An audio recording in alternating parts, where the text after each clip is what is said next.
जोंनि बिबानगिरि मावगिरिफ्रा जोबोद गोसो दुंग्लाबनानै दङ। फैबाय थानाय खिनि मेयाव अक्ट'आवदि बिसायख'थि जानो थांगासिनो दं बे बिसायख'थियाव मोजां मोनसे फिथाइ निस्सय थायहोनो हागोन। माबायदि अनसायनाय मोनदों रायजो राजानिफ्राय? रायजो राजानि अनसायनायनि बाथ्रा बुङोबा हेल' लोगोफोर, नैबे आंनि आइलट नार्जारिनि चेनेलाव नोंथांमोन बयखौबो बरायनाय जाहैबाय।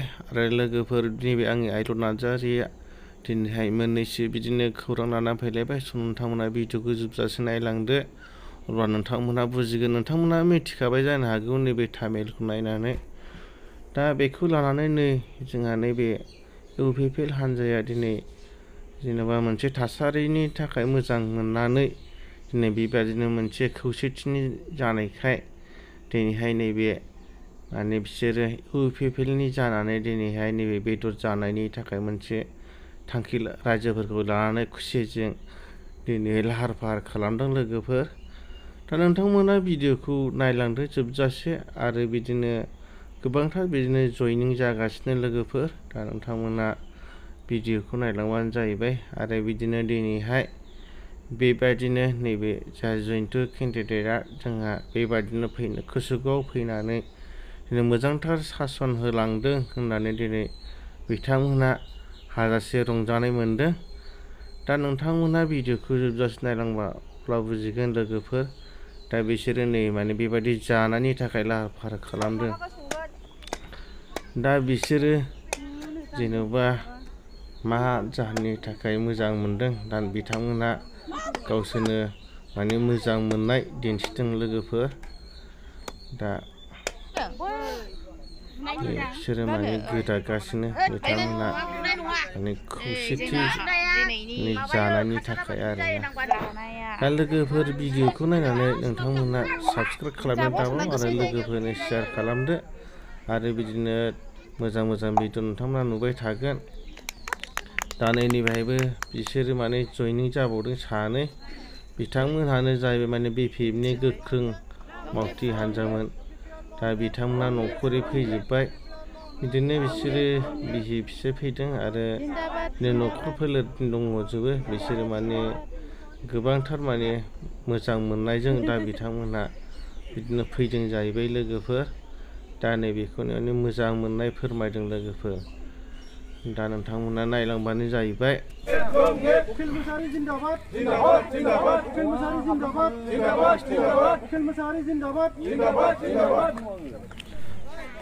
आरोबाव लोगोफोर, नैबे आंनि चेनेलखौ नागिरगासिनो साफ्रोमबो दिनैहाय मोजाङै दङ। इसोरनि अननायाव दा नोंथांमोना भिडिअखौ जोबजासे नायलां, अब्ला बुजिगोन। नै बेदरा दिनैहाय माने सङै बिथांमोना मोनाबाय। दा बिथांमोना नै जानो थाखाय जमगासिनो दं लोगोफोर। दा बिथांमोना बेखौ जानायनि जाहोनानो दा नोंथांमोना जोबजासे नायलांबा बुजिगोन। दा बेनो जाहैबाय नैबे गोसोगाव समस्थियाव फैनानै दा बिथां जयन्त बसुमतारिया फैनानै मा पाब्लिकफोरनो सासन होलांदों। दा नोंथांमोना भिडिअखौ जोबजासे नायबानो बुजिबाय। दा गावसोरनो बेबायदि गावसोरनि मोजां मोननायखौ फोरमायनानै होलांदों। दा नोंथांमोना भिडिअखौ जोबजासे नायबासो बुजिगोन लोगोफोर। आरो बिदिनो भिडिअखौ नायनानै नोंथांमोना शेयार खालामनो दाबाव, आरो बिदिनो साबसक्राइब खालामनोबो दाबाव लोगोफोर। बिदिनो फैगौ समफोराव बिदिनो मोजां भिडिअ लाना फैबावगोन, आरो बायदि अनेक माने घटनाफोर नोंथांमोनहा नुनो मोनगोन। दा लोगोफोर, नोंसोर नायलांदो लोगोफोर। क'क्राझार लकसभा बियाबनि बिजाथि महरै जोंनि जिल्ला आरो गाव थांनानै जोंनि मोनथाम दोलोनि बिबानगिरि मावख'गिरि बिथांमोनखौ लोगो हमनाय, जोंनि सापर्टार बा मददगिरिफोरखौ लोगो हमनाय, बे खामानिखौ मावबाय थानाय जादों। दिनैहाय बे कुसुगावआव एखे हाबाफारिखौनो लादों, आरो फैनानै आं जोबोद गोजोननाय मोनदों जे दिनै जोंनि मोनथाम दोलोनि जोंनि बिबानगिरि मावगिरिफ्रा जोबोद गोसो दुंग्लाबनानै दङ। फैबाय थानाय खिनि मेयाव अक्ट'आवदि बिसायख'थि जानो थांगासिनो दं बे बिसायख'थियाव मोजां मोनसे फिथाइ निस्सय थायहोनो हागोन। माबायदि अनसायनाय मोनदों रायजो राजानिफ्राय? रायजो राजानि अनसायनायनि बाथ्रा बुङोबा दिनै बिटिआर ओनसोलाव प्रमद बर' दैदेननाय जोंनि बिटिआर सरकारा रायजो राजानि एकदम गोरिबनिफ्राय गोरिबसिन न'खरसिम जेखि जोंनि बिथांखिफ्रा हाबाफारिफ्रा सौहैनानै दं।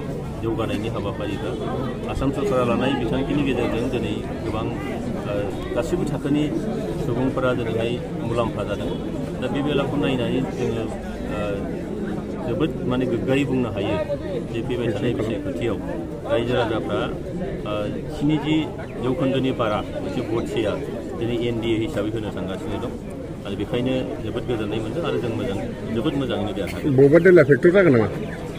फेक्टरनि बाथ्रायाथ' फैला बेयाव 70% भट शेयार मोनखांनायनि उनाव सोरबा दोलोनि माबा फेक्टर थाबावो होननानै आं सानाखै। नैबे जानो गोनां लकसभा बिसायख'थियावहाय बेसेबांसो भट लानानै देरहागोनखौ आसा खालामो सारा? देरहानायनि जिखिनि फाराग बे फारागा 2,50,000निफ्राय 3,00,000नि गेजेराव निश्चय थागोन मानोना जों 70% भट शेयार जों मोननो थांगासिनो दं बेखायनो क'क्राझार लकसभा समष्टिखौ दिनैहाय NDA हिसाबै जोङो जोबोद मोजाङैनो बारनो हागोन देरहानो हागोन। हाबाफारि लोब्बा लाखिना रायजो राजा मा खावलायहरनो सानदों? आं बेखौनो खावलायगोन जे दिनैहाय क'क्राझार बा BTR ओनसोला जोबोद मोनसे सान्थिनि ओनसोल जाबाय फैबाय थानाय भटनि दिनाव जाहाथे खुनु बेबायदि जाथाय जाया दावराव दावसि जाथाय जाया मोजाङैनो जाहाथे जों बयबो भट होलायनो हायो आरो बयखौबो बे राइट्सखौ जाहाथे जों होनो हायो गासैबो दोलो संगठनखौ आं खावलायदों बयबो जाहाथे आयेनखौ मानिनानै सोलियो आरो सान्थियै भटफ्रा जाहाथे बारलाङो बेखौनो आं खावलायदों। क'क्राझार लकसभायावहाय नोंथाङा देरहाखांनानै माबायदिहाय उनावहाय खामानि मावो? गुबैयै जोंहा सान्थि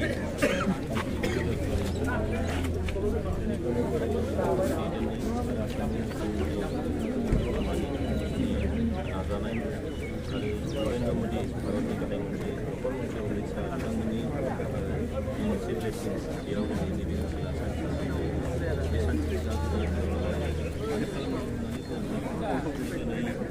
सान्थिनि गेजेराव माखासे दोलो एबा बेक्तिया मालाबा सान्थि खालामनो गोनां नाजाबाय थायो दा बेखौ जोङो जाहाथे रावबो नैबे फैबाय थानाय समाव बिदि दावराव दावसि लाबोनो हाया आरो बेबायदि सक्तिखौ जोङो नैबे इलेक्सननि उनावनो बे बिसायख'थिनि उनावनो जोङो माने पार्मानेन्ट बिथांमोनखौ बेखौ जाहाथे साननो हाया बा सिमांखौनो बिथांमोना नुनो हाया दावराव खालामनायनि बेबायदि मोनसे थासारिसिम लांनो नागिरो दा निस्सय बे भटनि गेजेरजों जायफ्रा दावराव खालामग्रा जायफ्रा गोजोनखौ हास्थाया बिथांमोननि जिखिनि हाबाफारि बे हाबाफ्रा बेजोंनो फुल स्टप जागोन होननानै आं फोथायो।